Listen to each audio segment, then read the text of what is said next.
विज्ञान कहता है कि हम लोग प्रतिदिन 24 घंटे हमारे पास हैं, जिसमें से हम सोते भी हैं, जागते भी हैं, आदि इत्यादि।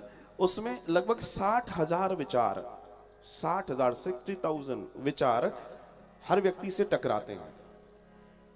उनमें से कुछ विचार जो हमें अच्छे लगते हैं वो हमारे हमारे मस्तिष्क में ठहर जाते हैं और फिर उन विचारों के साथ हम सारा दिन काम करते हैं।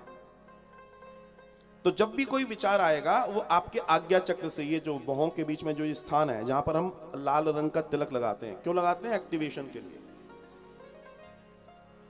तो ये जगह पर विचार टकराता है और इस जगह से ये जो शिखा क्षेत्र है जहां शिखा बंधन किया जाता है, इस जगह इसको हम बोलते हैं हार्ड डिस्क। तो यहां से यहां तक 72 नाड़ियां गई हुई हैं। इस जगह से यहां तक 72 नाड़ियां गई हैं, 72। और वो नाड़ियां इतनी बारीक हैं कि आपको बहुत आसानी से दिखने में नहीं आएंगी। 72 हैं। तो जब भी हम कोई विचार करते हैं पहले वो यहां टकराता है और यहां से इस 72 नाड़ियों में जाता है। और इस जगह से ये जो शिखा क्षेत्र है जिसे बांध कर रखा जाता है। क्यों बांध कर रखा जाता है? क्योंकि एनर्जी सेविंग जरूरी है। तो वो यहां आता है और यहां से फिर वो बाहर निकलता है। बाहर फिर वो तरंगों के साथ इस प्रकृति में खेलता है। जैसे तरंगे आपके मोबाइल की भी आपके पास आ रही हैं, ऐसे तरंगे घूमती हैं। फिर वो पृथ्वी के पास, पृथ्वी की शक्ति से टकरा रहा है। और प्रकृति क्या करती है? प्रकृति कभी उसको नो नहीं करती। प्रकृति हमेशा यश करती है, क्योंकि प्रकृति का नियम है सृजन करना। आप देखिएगा आज किसी जगह पर आप बिल्कुल साफ कर दीजिए और कुछ समय में आप देखना वहां पर वो हरी घास आ जाएगी, पौधा आ जाएगा। ऐसा नहीं, बंजर हो जाएगा। ये प्रकृति का नियम है। तो वो विचार जब घूमता है, तैरता है, तो जैसे मान लीजिए आपने सोचा कि जी मुझे तो ऐसी ऐसी चीज चाहिए। सोच लीजिए कि हम बोले क्या सोचना है? भाई जो भी आपको सोचना है आप सोच लो। जो मिठाई विठाई खाते हो, जो भी नमकीन खाते हो, सोच लो, ठीक है, कि हमें ये मिल जाए।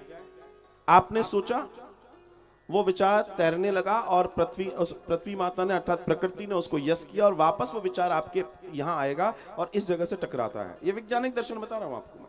वो यहीं से टकराएगा, यहीं से। और टकराने के बाद अगर वो विचार जीवित है आपके अंदर, आप उस विचार का मंथन निरंतर कर रहे हैं, तो वो यश करता है और वो घटना आपके साथ घटती है। और अगर आप यहां पर मस्तिष्क में भूल गए आप कि सुबह क्या सोचा था, तो फिर वो वापस चला जाएगा और न जाने कितने समय के बाद लौटेगा या नहीं लौटेगा। ये विज्ञान है। इसलिए इस दुनिया में ऐसा कुछ भी नहीं है जो प्राप्त नहीं हो सकता, बशर्ते कि आप निरंतर जो पाना चाहते हैं उसके बारे में चिंतन करें। आप एक बार मेहनत नहीं कर रहे चल जाएगा, क्योंकि चिंतन में इतनी ताकत है कि मेहनत तो वो करा ही लेगा, लेकिन चिंतन बहुत जरूरी है। सोते जागते उठते बैठते उस बात का चिंतन कीजिए। आप देखिएगा कि परमात्मा आपके आसपास वो चीजें पैदा कर देगा कि वो घटना घट जाती है और ऐसे ही दिव्य कथा का आयोजन हो जाता है। ये पावर ऑफ थॉट है, आपके विचार की शक्ति है, ये जो सबके साथ घट सकती है। ऐसा कोई नहीं है जिसके साथ नहीं घटती। लेकिन हम किसी विचार के पीछे अगर पागलपन न दिखाएं, अर्थात उसने उस दर्शन से न सोचें, तो विचार घटित नहीं होगा। उसको जीना पड़ेगा, उसके पीछे पड़ना पड़ेगा।